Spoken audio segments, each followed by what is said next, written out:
Legenda Horbojolo Horbopudi, Raja Marsundung Simanjuntak.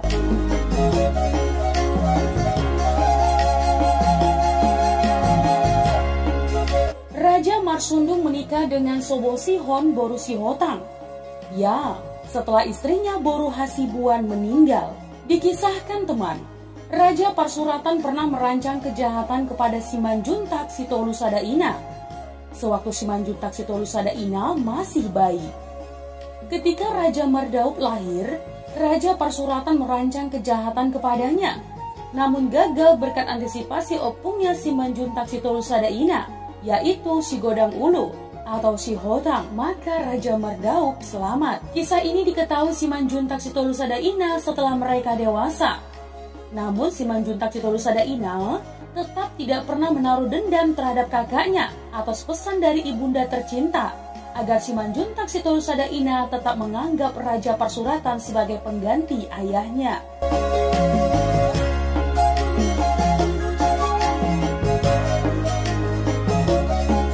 Alkisah teman, Raja Marsundung menikah dengan Boru Hasibuan.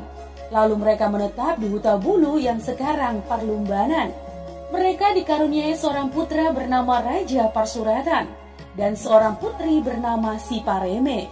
Kehidupan mereka diberkati dengan banyak sekali ternak kerbau, hingga orang sering menyebut Raja Parsundung dengan sebutan Simanjuntak Parhorbo. Maut pun memisahkan, dan Raja Marsundung menjadi duda setengah umur. Singkat cerita teman, supaya ada yang merawat dan menemani sisa hidupnya, maka Raja Marsundung memutuskan untuk menikah lagi. Raja Marsundung menjatuhkan pilihan hatinya kepada Sobosihon, putri dari Raja Sigodang Ulu.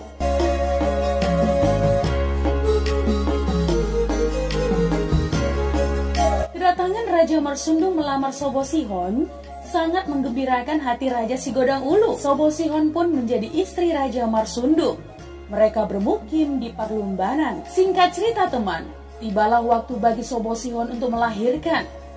Beberapa hari sebelumnya, dia telah memberi kabar kepada ayahnya tentang keadaannya itu. Namun, perasaan sang calon ibu itu gelisah setelah mendapat mimpi buruk. Mimpi itu juga diberitahukannya kepada Raja Sigodang Ulu, ayahnya. Setelah mendengar kabar dan mimpi putrinya itu, ia menyuruh menantu perempuannya atau parumaennya berangkat menemui putrinya di Parlumbanan Balige dengan pesan bahwa akan ada bahaya yang mengancam bayinya setelah dia bersalin. Yang kedua, apabila bayi yang lahir laki-laki, maka bayi itu harus ditukarkan dengan bayi perempuan. Dan bayi laki-laki itu harus dipangku dan disusui oleh menantunya Raja Sigodang Ulu sampai bahaya berlalu. Pesan yang ketiga, kelak apabila bayi itu sudah dewasa, maka mereka sebagai berpariban telah dipertunangkan sejak lahir.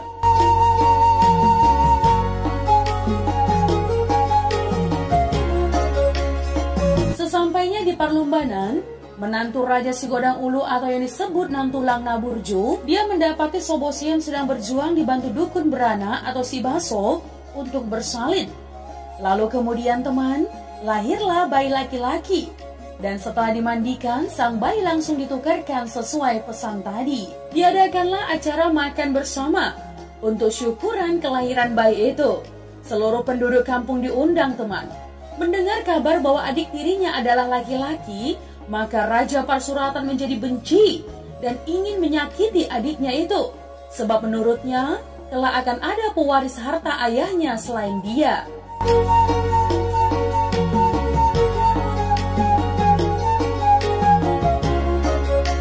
Raja Parsuratan pun datang ke acara itu dan dia membawa benda tajam yang dipakai untuk menyadap pohon enau dan ia sembunyikan di dalam sarungnya.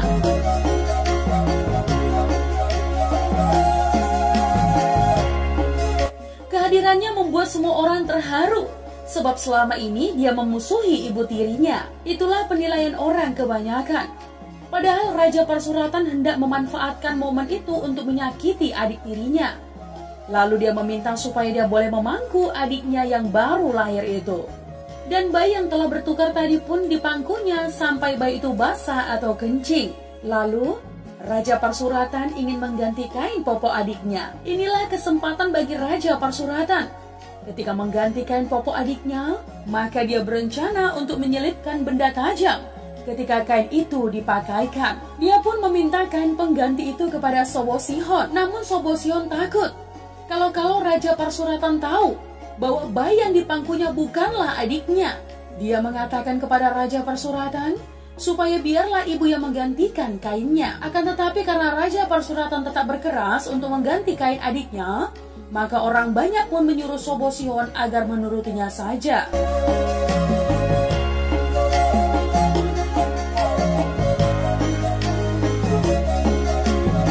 Saat membuka kain basah bayi yang di pangkunya, Raja Parsuratan terperanjat karena bayi dilihatnya bukanlah bayi laki-laki.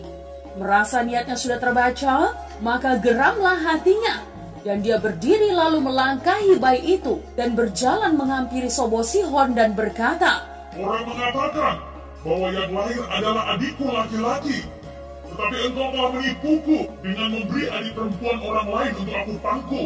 Inilah bagianmu." Raja Parsuratan pun menyakiti ibu tirinya Sobo Sihon. Lalu setelah itu ia lari meninggalkan acara dalam keadaan kacau balau. Raja Parsuratan tidak berhasil menyakiti dan melukai adiknya, tetapi menyakiti Sobo Sihon ibu tirinya.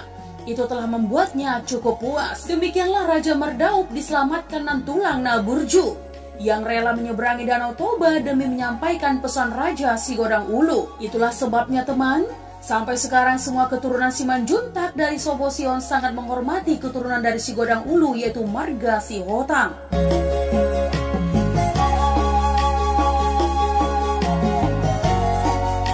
Singkat cerita teman, lalu Sobo Sihon melahirkan lagi bayi perempuan. Kabar ini terdengar ke seluruh penduduk daerah Sibagot Nipohan. Namun hal ini tidak meresahkan hati Raja Parsuratan, sebab dalam tradisi Batak, anak perempuan tidak berhak untuk mendapat bagian warisan. Jadi, kelahiran adik tiri yang perempuan ini turut menggembirakan Raja Parsuratan. Sang bayi diberi nama Siboru Hagohain Naindo. Selang beberapa tahun kemudian, Sobo Sihon melahirkan lagi, yang diberi nama Raja Sitombuk. Iya teman, tak henti-hentinya Raja Parsuratan mengamati kehidupan ibu tirinya, yang dia anggap bisa mengurangi jatah harta warisan untuknya kelak. Dia bertanya kepada orang pintar, apa jenis kelamin bayi yang akan dilahirkan ibunya? Setelah mengetahui bahwa bayi laki-laki jawabannya, maka ia berusaha merancangkan kecelakaan agar bayi itu terluka atau bahkan tiada.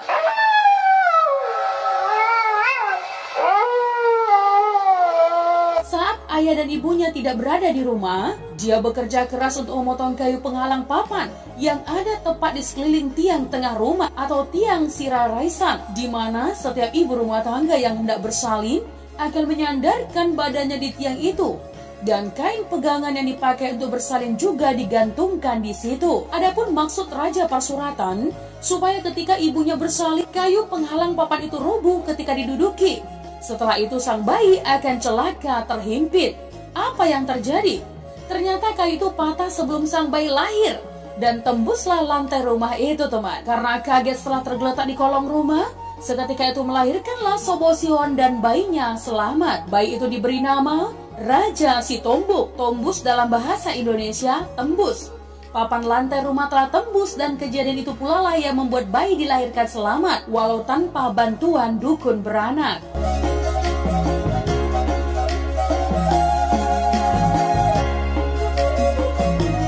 Kali ini Raja Parsuratan ingin memusnahkan rumah tempat tinggal ayahnya dan ibu tirinya. Dia sendiri telah mempunyai rumah setelah menikah dan pisah rumah dari orang tuanya atau manjae. Waktunya tiba dan Sobo Sihon akan melahirkan bayinya. Para ibu bersama dukun beranak telah berkumpul dan memasuki rumah Raja Marsundung. Dari kejauhan, Raja Parsuratan mengamat-amati mereka. Setelah melihat mereka telah masuk ke rumah, maka Raja Parsuratan membawa selutan api. Dia membakar atap rumah dari bagian dapur. Ya, api menyala dan semua orang berhamburan keluar rumah termasuk Sobo Sihon. Dia panik sambil berteriak, "Api, api, api, api." Singkat cerita teman, Sobo Sihon pun akhirnya dapat diselamatkan.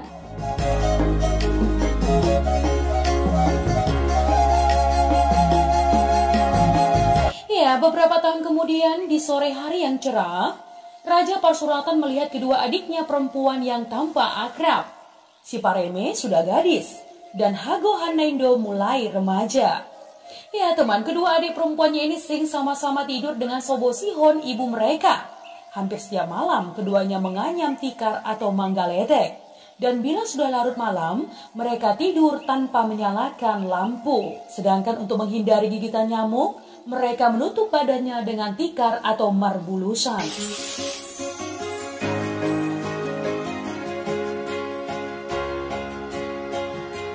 Ya, Raja Parsuratan memiliki rencana untuk membangun rumah ukirnya. Namun sebagai syarat untuk membangun rumah ukir adat, ia harus memberi suatu persembahan. Sehingga timbullah ide untuk mempersembahkan adik tirinya yang bernama Hagohan Naindo. Nah teman, untuk melancarkan aksinya, ia memberikan kepada si Pareme, adik kandungnya, sebuah gelang yang terbuat dari gading. Konon, gelang ini merupakan pusaka pemberian dari mendiang Boru Hasibuan, ibu kandung Raja Parsuratan. Lalu si Pareme pun memakai gelang itu teman.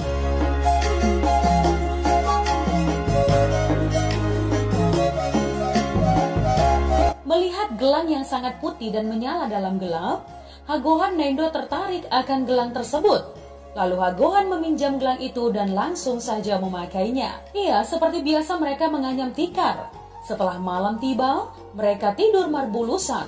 Dan gelang tadi masih di tangan Hagohan Naindo. Malam itu menjelang subuh, datanglah orang asing ke rumah Raja Parsuratan dengan niat yang kurang baik. Iya, sebelumnya teman, Raja Parsuratan berpesan kepada orang asing itu bahwa sekarang ada dua gadis yang tidur di rumah ayahnya.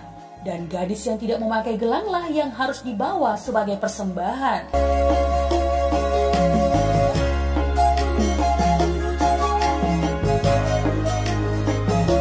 Orang asing itu pun melaksanakan tugasnya. Kemudian si Pareme pun dipersembahkan. Setelah dipersembahkan, tubuh si Pareme diletakkan ke lembah yang tidak dapat dituruni, yaitu di lembah si pintu-pintu, atau perbatasan antara Balige dengan si Borong-Borong. Demikianlah rencana Raja Parsuratan berjalan mulus, namun dia tidak sadar bahwa adik kandungnya sendirilah yang telah ia persembahkan, yaitu adik satu-satunya.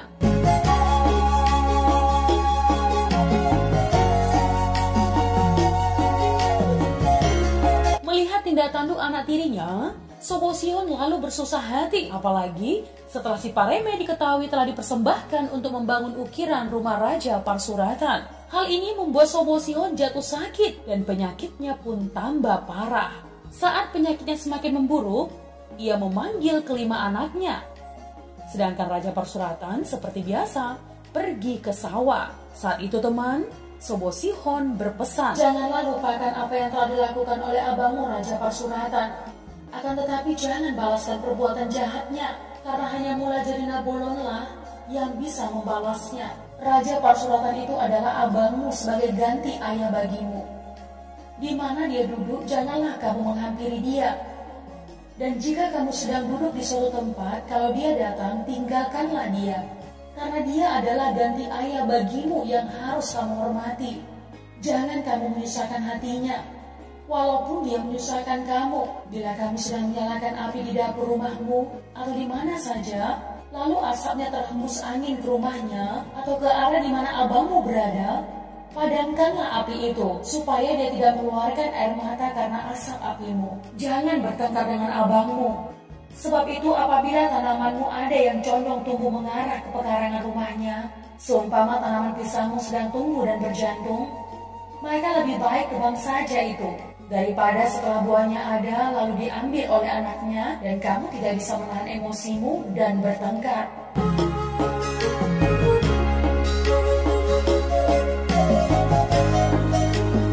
Setelah menyampaikan pesannya teman, Sobosihon menghembuskan nafas, menutup mata dan pergi dengan tenang. Pesan inilah yang kemudian sampai saat ini terus mewarnai pola hidup dari keturunan Raja Mardauk, Raja Sitombuk, dan Raja Hutabulu.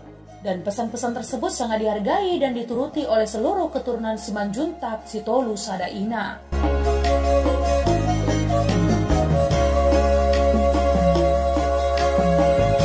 Berlanjut teman, beberapa tahun kemudian setelah kepergian ibu mereka Sobosihon, disusul kemudian kepergian si Boru Hagohan Naindo.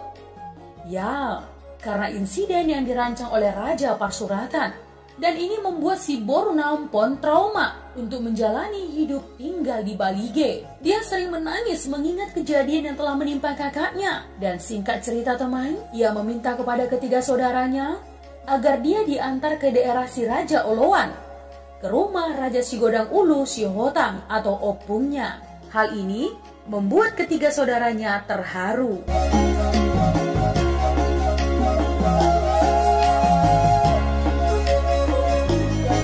Persoalan, siapa yang akan memasak makanan dan mengurus rumah? Apabila si Borunampon pergi, Raja Hutabulu berkata kepada abangnya, "Bukankah dulu abang Raja Mardauk telah ditunangkan dengan Pariban sejak lahir? Sekarang abang ambil saja dia untuk menjadi pendamping abang. Secepatnya saja bang, supaya ada yang mengurus rumah dan memasak makanan untuk kita."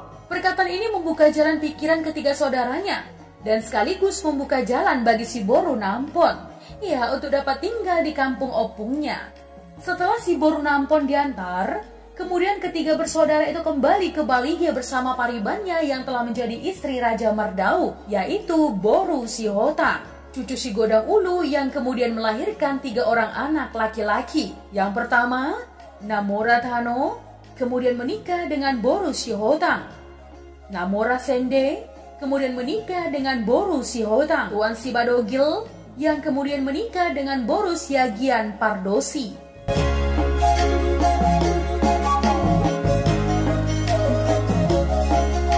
Demikianlah kisah pertunangan antara Raja Mardauk dengan paribannya yang telah dipertunangkan dari lahir dan kemudian berakhir dengan pernikahan setelah mereka dewasa.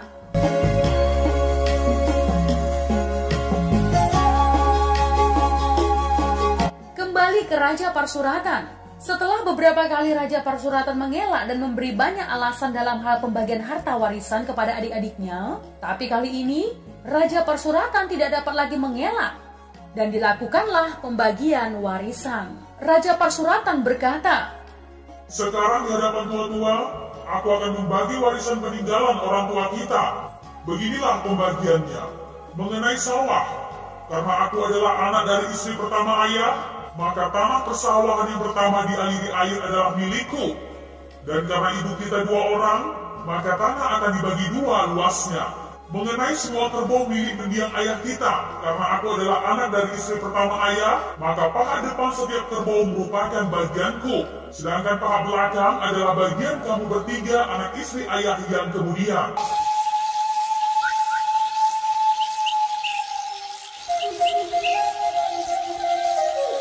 Pembagian warisan itu ditetapkan di hadapan tua-tua kampung dan tidak ada seorang pun yang berbicara menentang pembagian tersebut. Nah teman, letak sawah Parsuratan di hulu Aek Bolon, sedangkan sawah di kampung Hutabulu berada di hilir. Sekiranya musim kemarau melanda, maka kampung Parsuratanlah yang terlebih dahulu menikmati air. Setelah air dipakai, baru kemudian dialirkan ke hilir. Mengenai pembagian warisan ternak, Raja Parsuratan membagi dengan cara lembu dibagi berdasarkan paha depan dan paha belakang. Hal ini dilakukan untuk mengantisipasi ke depan, supaya hanya dia saja yang selalu memanfaatkan tenaga kerbau untuk membajak sawah dan menarik pedati. Sebab itu teman, ia membagi dengan cara demikian. Jadi teman, karena satu-satunya peristiwa pembagian kerbau yang demikian anehnya, maka kebanyakan orang saat itu mengejek dengan sebutan Parhorbo Jolo terhadap Raja Parsuratan. Sedangkan kepada ketiga bersaudara seibu, orang menyebut mereka dengan Parhorbo Pudi.